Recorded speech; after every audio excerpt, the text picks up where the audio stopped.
இனிமையான நண்பர்களே, அன்புள்ளம் கொண்ட சொந்தங்களே, அனைவருக்கும் வணக்கம்.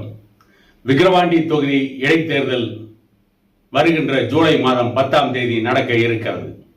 இந்த இடைத்தேர்தலில் வன்னியர்களுக்கான 10.5% இடஒதுக்கீட்டை தமிழகத்தினுடைய முதலமைச்சர் மு.க. ஸ்டாலின் அது சம்பந்தமான அறிவிப்பை வெளியிடுவாரா என்பதை பற்றி இந்த காணொலியில் சற்று விரிவாக காண்போம்.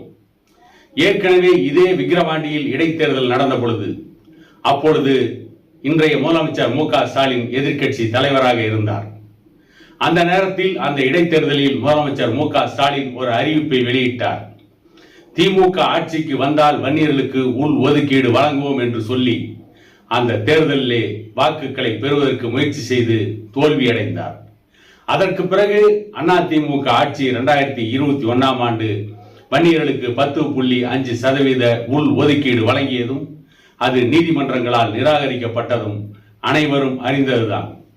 நீதிமன்றம் வன்னியருடைய 10.5% இடஒதுக்கீடு அரசாணை செல்லாது என்று அறிவித்திருந்தாலும் கூட தமிழக அரசு நினைத்தால் சரியான புள்ளி விவரங்களுடன் சரியான தரவுகளுடன் எந்த ஒரு ஜாதிக்கும் இடஒதுக்கீடு கொடுக்கலாம் என்று உச்சநீதிமன்றம் தீர்ப்பிலே சொல்லி இருக்கிறது.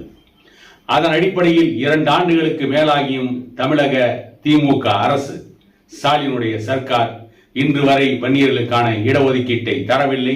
தர மறுக்கிறார்கள், அல்லது தரக்கூடாது என்று நினைக்கிறார்கள், அல்லது ஏமாற்ற நினைக்கிறார்கள். வன்னியர்களை ஏமாற்றிவிட்டு வன்னியர்களின் ஓட்டையும் வாங்கி இப்பொழுது 40 நாடாளுமன்ற தொகுதிகளிலும் வெற்றி பெற்று விட்டோம் என்று மார்தட்டி கொள்கிறார்கள். ஆனால் வன்னியர்களுக்கான இடஒதுக்கீடை தருவதற்கு மட்டும் இன்று வரை மறுத்து வருகிறார்கள். இந்த விக்கிரவாண்டி இடைத்தேர்தலில் மீண்டும் வன்னியர்களுக்கு நாங்கள் உள் ஒதுக்கீடு வழங்குவோம் என்று தமிழக முதலமைச்சர் மு.க. ஸ்டாலின் இன்னொரு வாக்குறுதியை வழங்கினாலும் ஆச்சரியப்படுவதற்கில்லை. அந்த அளவுக்கு வாக்குறுதிகளை கொடுப்பதில் கைதேர்ந்தது திமுக என்பது அனைவருக்கும் தெரியும். ஆனால் திமுக அரசு இன்னொன்றை நினைக்க தவறுகிறது. எந்த காலகட்டத்திலும் வன்னியர் சமூகமும் பாட்டாளி மக்கள் கட்சியும் வன்னியர் சங்கமும் போராட தயங்கியதில்லை. பொறுத்து பார்த்து பாட்டாளி மக்கள் கட்சி, வன்னியர் சங்கம், வன்னியர் சமூகம் தன்னுடைய 10.5% இடஒதுக்கீட்டுக்காக போராட வந்துவிட்டால் தமிழக அரசு தாங்குமா, வட மாவட்டம் தாங்குமா என்பதை பற்றி திமுக அரசு யோசித்து பார்க்க வேண்டும். அதன் அடிப்படையில் தான் இப்பொழுது டாக்டர் ஐயா ஏற்கனவே 10.5% இடஒதுக்கீட்டை உடனே வழங்குங்கள், இல்லையேல் போராடுவதை தவிர வேறு வழி இல்லை என்று நாடாளுமன்ற தேர்தல் முடிந்த சமயத்தில் தைலாபுரம் தோட்டத்தில் ஊடகவியலாளர்கள் கூட்டத்திலே சொன்னார். இப்பொழுது கூட பாட்டாளி மக்கள் கட்சியின் தலைவர் அன்புமணி ராமதாஸ் அவர்கள் 10.5% இடஒதுக்கீடு தவறு என்று சொல்கின்ற யாரும் என்னோடு வாதிட தயாரா என்று கேள்வி கணைகளை எழுப்பியிருக்கிறார்.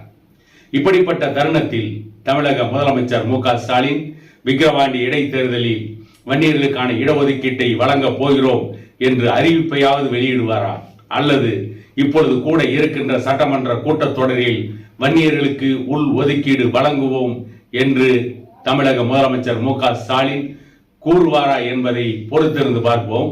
அதே நேரத்தில் ஜாதிவாரி கணக்கெடுப்பும் நடத்தப்பட வேண்டும். ஜாதிவாரி கணக்கெடுப்பு நடத்தி எந்த ஜாதி எத்தனை சதவீதம் இருக்கிறார்களோ அத்தனை சதவீதம் அவர்களுக்கு விகிதாச்சார அடிப்படையில் இட ஒதுக்கீட்டை உடனே வழங்க வேண்டும். அதை விடுத்துவிட்டு பெரியாரின் பெயரையும் அம்பேத்கரின் பெயரையும் தொடர்ந்து சொல்லிக் கொண்டிருப்பது மிகப்பெரிய மோசடி. திமுகவும் சரி, அவருடைய கூட்டணியிலே இருக்கின்ற விடுதலை சிறுத்தைகள் மற்றும் மறுமலர்ச்சி திமுக போன்ற இயக்கங்கள் எல்லாம் நாங்கள் பெரியாரின் பேரன்கள், அண்ணாவின் வழிவந்தவர்கள், அம்பேத்கரின் சீடர்கள் என்றெல்லாம் மூச்சுக்கு 300 முறை முழங்கி கொண்டிருக்கிறார்கள். ஆனால் சமூக நீதியை சாய்த்துவிட்டு, சமூக நீதியை குழி தோண்டி புதைத்துவிட்டு பெரியாரின் பெயரையும் அம்பேத்கரின் பெயரையும் சொல்லிக் கொள்வது மிகப்பெரிய அயோக்கியத்தனம் என்பதை இந்த அரசுகளும் அந்த கட்சிகளும் உணர வேண்டும்.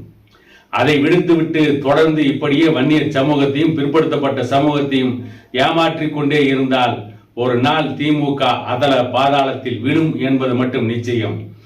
ஏதோ இந்த தேர்தலில் வெற்றி பெற்று விட்டோம் என்ற காரணத்தால் மமதையோடு அதிகார துஷ்பிரயோகத்தை மட்டுமே அவர்கள் செய்து கொண்டிருந்தால், மக்களை வாட்டி வதைக்கின்ற கருப்பு சட்டங்களை மட்டுமே நிறைவேற்றி கொண்டிருந்தால், மின் கட்டணத்தை உயர்த்தி கொண்டிருந்தால், இப்படி மக்களை வாட்டி வதைக்கின்ற திட்டங்களுக்கு மட்டுமே முன்னுரிமை கொடுத்து மிகவும் பிற்படுத்தப்பட்ட இந்த மண்ணின் மைந்தர்களான வன்னியர் சமூகத்திற்கு 10.5% இடஒதுக்கீட்டை கொடுக்காமல் ஏமாற்றினால் அதற்கான விலையை இந்த திமுக அரசு வெகு விரைவில் கொடுக்க வேண்டி இருக்கும் என கூறிக்கொண்டு இன்னொரு காணொலியில் உங்களை சந்திக்கும் வரை உங்களிடமிருந்து விடைபெறுவது உங்கள் எடப்பாடி துரைசாமி.